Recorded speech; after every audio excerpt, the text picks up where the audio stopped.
예전에 성폭행을 당했어요. 그 일이 있고 나서부터 무너졌어요. 혼자 있으면 그때 생각이 떠올라요. 너무 힘들어서 견딜 수가 없어요. 그래서 자해를 하게 됩니다. 나무님은 상담실을 들어올 때 팔목에 보호대를 감싸고 있었어요. 보호대는 단순히 부상의 흔적으로 보일 수 있지만 아마 보호대 아래에는 말하지 못하는 상처가 있을 수도 있겠다라는 생각을 했죠. 나무님은요, 조금 특이했습니다. 첫 상담에서 본인의 트라우마를 펑펑 울면서 얘기하시는 분들도 있는데요.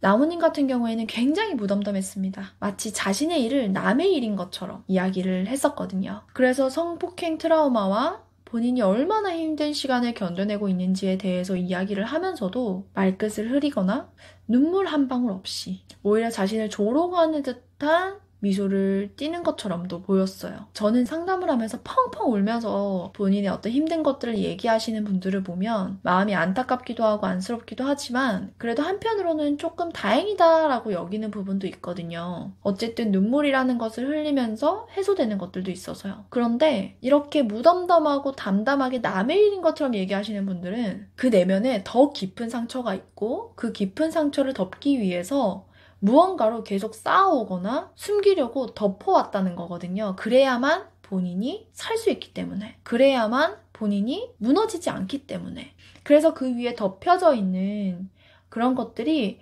되게 단단한 굳은 살이라기보다는 막 덧댄 느낌이라서 오히려 걱정이 더 많이 돼요. 근데 나무님께서 그러셨습니다. 누가 들어도 되게 힘든 상황이고 괴로울 수밖에 없는 상황인데도 불구하고 이분이 이렇게 얘기하기까지 얼마나 많은 시간을 혼자 견뎌왔으며 어떤 것들로 그 상처를 가리려고 덮어왔을까 생각을 하게 되는 거죠. 그냥 평범한 학생이었어요. 공부도 잘하고 친구들이랑도 되게 잘 어울리는 것처럼 보였죠. 하지만 내면은 온통 상처 투성이었던 거예요. 손목의 그 자해 흔적들이 사실은 그 드러나지 않은 내면의 상처를 보여주는 것 같기도 했습니다. 우울과 불안은 계속해서 반복됐고 심리적인 고통이 굉장히 심했어요. 자해를 하는 그 순간만큼은 좀 벗어날 수 있었다. 그래서 어쩔 수 없이 반복할 수밖에 없었다라고 이야기를 했습니다. 사실 그 자해하는 행동은 나무님에게는 일시적인 도피처 같은 거였어요. 그 순간만큼은 마음의 무게가 조금 덜어지는 것 같았고 상처가 이제 아물 무렵이 되면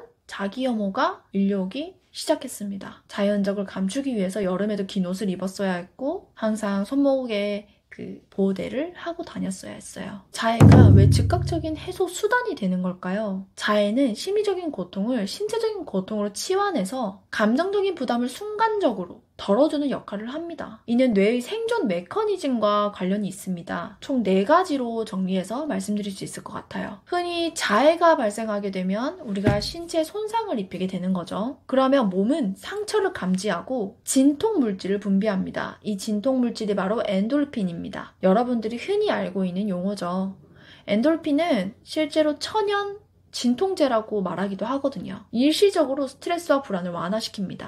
그래서 자해를 하고 난 직후에 느껴지는 이 해방감은 사실 엔도르핀 때문입니다. 하지만 이 효과는 굉장히 단기적이고 근본적인 문제를 해결하지도 못하기 때문에 계속해서 반복하게 되는 거예요. 그리고 불안이나 우울은 계속해서 있는 상태이면서 자기 혐오감은 더욱더 커지죠. 두 번째는 정신적인 고통은 추상적이고 모호하잖아요. 그렇기 때문에 이것을 통제하는 건 굉장히 어렵습니다. 반면에 신체적인 고통은 즉각적이고 구체적이죠. 자해는 뇌의 감각 시스템을 활성화시켜서 내면의 고통에서 신체적인 고통으로 주의를 전환시키는 거예요.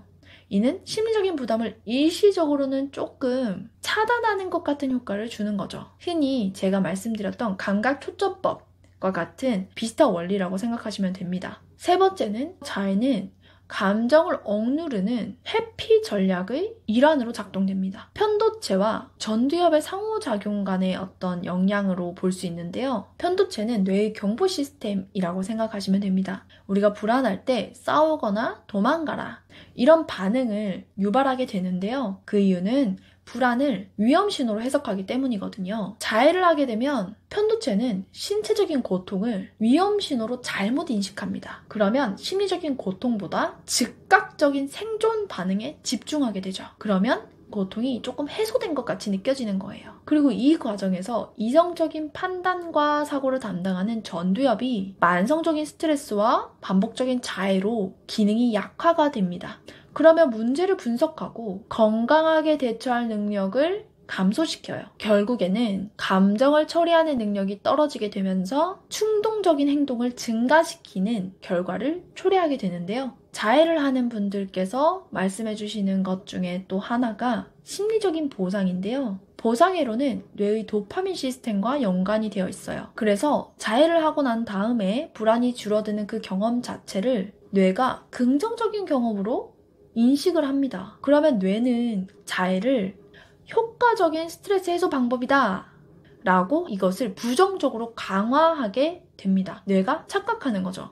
부정적 강화는 특정 행동을 했을 때 불쾌한 감정이나 자극이 사라지면서 행동의 빈도가 증가하는 현상을 말합니다. 자해를 통해서 불안이나 고통이 사라지게 되면 그 경험을 뇌는 자해는 고통을 완화시키는구나 라고 학습하고 같은 상황이 맞닥뜨리게 됐을 때 자해를 우선적으로 선택하게 되는 거예요. 참 무섭죠. 하지만 이러한 효과는 굉장히 단기적입니다. 뇌를 속이는 거고 시스템을 억지로 만드는 거니까요. 그렇기 때문에 근본적인 문제 해결이 되지는 못합니다. 심지어는 자해를 시도한 분들은 굉장히 자책감과 자괴감과 자기혐오감을 느끼거든요. 오히려 이 상태가 지속되면 편도체는 계속해서 과잉 반응한 상태가 되어 있는 거고요. 전두엽은 점점 통제력을 잃습니다. 그러면 자해가 점점 유일한 해소 수단이 되어버립니다. 왜냐하면 이성적인 판단이나 사고를 하는 것들이 어려워지기 때문에 다른 대처 방법들을 찾을 수 있는 기회가 점점 사라져요. 그래서 악순환이 반복됩니다. 불안과 우울은 더욱더 심해지고요. 자존감은 떨어집니다. 나무님의 회복 과정에서 가장 중요한 단계는 감정인식이었습니다. 자해는 고통을 즉각적으로 피하려고 하는 반응이었지만 그 이면에는 감정의 억압과 트라우마가 자리 잡고 있었기 때문이에요. 심지어는 본인의 감정을 상담하는 동안에도 정확하게 표현하는 걸 굉장히 어려워했어요. 그래서 나무님이 자신이 느끼는 감정을 정확하게 언어화하는 연습을 했습니다. 이것을 감정 라벨링이라고 합니다. 불안, 슬픔, 무력감, 좌절감, 좌괴감 이런 감정의 이름을 하나하나 붙여가면서 막연했던 고통이 구체화되기 시작했습니다. 굉장히 어려운 작업이었죠. 하지만 이렇게 감정을 언어화시키고 그것들을 구체화시키는 그 과정 자체가 감정을 통제할 수 있도록 합니다. 이렇게 감정을 표현하고 언어화시키는 과정은 처음에는 상담실에서만 할 수 있도록 했어요. 감정을 억누르지 않고 솔직하게 표현할 수 있도록 평소에는 하기 힘들더라도 이 상담을 받는 동안만큼은 울고 싶은 날에는 울고 화가 나면 화를 내고 마음껏 표현할 수 있도록 했습니다. 상담을 받는 시간 자체를 가장 안전한 시간으로 두길 바랬어요. 왜냐면 나무님에게는 이런 안전한 시간이 단 하루도 없었거든요. 그랬더니 자해 충동이 조금씩 줄어들기 시작해요. 감정을 인정하고 그것 자체를 말로 표현하면서요. 그러고 나면 감정의 충동이 들 때 다른 방식으로 감정을 해소하는 방식들을 같이 찾아 나갔는데요. 차가운 물로 막 손을 씻는다든지 고무줄을 손목에 감아놓고 간단히 이렇게 튕군다든지 이런 활동들을 통해서 자해를 줄여나가도록 했습니다. 그리고 감정일기도 작성을 하고 호흡법도 연습을 하고 뭔가를 색칠하거나 어떤 활동에 몰두하기도 했습니다. 자해 대신 다양한 감각들을 활용해서 즉각적으로 자해 충동을 이겨내도록 했고 뇌가 자해가 유일한 도구, 유일한 수단으로 인식하지 않도록 했어요. 왜냐면 뇌에선 이미 학습이 되어 있는 상태였기 때문에 그거 말고 이것도 있어 이렇게 되도록 한 거예요. 그리고 나무님에게 이 과정을 하면서 꼭 설명해야 됐었던 것도 있어요. 자해가 고통을 피하려는 생존 전략임을 이해하도록 했어요. 살기 위해서 자해라는 걸 선택하게 된 거고 그 선택하는 과정에서 편도체가 과활성화되고 전두엽이 약화가 되면서 지금 계속해서 악순환이 반복되고 있다. 그래서 감정을 억누르게 될 때 편도체가 과활성화가 되면 스트레스 반응이 굉장히 심해지게 되면서 자해를 하게 될 수 있다. 내가 이 행동을 왜 계속 하게 되는지에 대해서 나는 왜 계속 이렇게 살아야 되나? 이런 자책이 아니라 정확한 이유를 알면 내가 자해 충동이 들 때도 나 이런 거구나. 내가 멈춰야 되는구나. 라는 게 납득이 되어야 행동으로 옮겨지게 되지.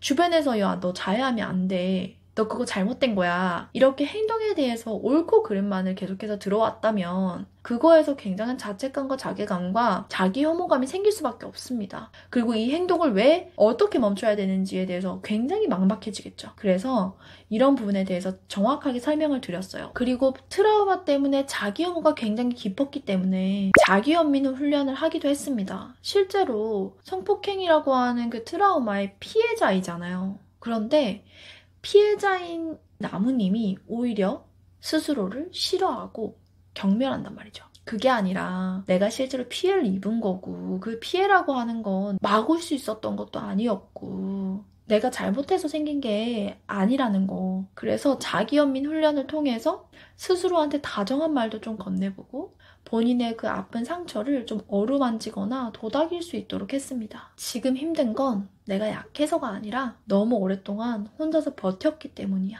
내가 살아내기 위해서 아무렇지 않은 것처럼 했기 때문이야. 사실은 많이 힘들잖아. 받아들이도록 한 거죠. 상담을 진행하는 과정에서 나무님이 어느 날은 예상하지 못한 말로 저를 조금 놀라게 했습니다. 입원해야 될 것 같다라는 이야기를 한 거죠. 정신과 치료는 절대 받지 않겠다 해서 약을 복용하는 것도 거부했었던 분이거든요. 그런데 이번에는 스스로 저에게 병원을 좀 알아봐야 될 것 같다라고 이야기를 하는 거예요.